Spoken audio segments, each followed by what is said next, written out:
দেখুন, এটা আমাদের ঈদগাহ মাঠ। অনেক পুরাতন একটি ঈদগাহ মাঠ। আগের থেকে এখন অনেক সুন্দর করে সাজানো হয়েছে। 3 গ্রাম মিলে ঈদগাহ আমাদের এখানে ঈদের নামাজ অনুষ্ঠিত হয়। তো দেখতে পাচ্ছেন অনেক সুন্দর করে এবার সাজানো হয়েছে। বিগত ঈদগুলোর থেকে শুরু করে আজ পর্যন্ত এরকম আর কখনো সাজানো হয়নি।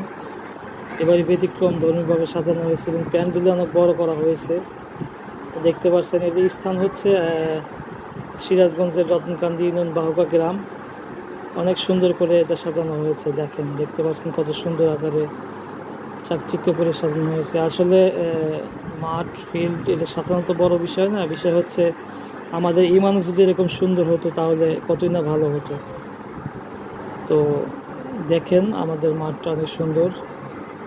জি, ভিডিওটা ভালো লাগলে একটু লাইক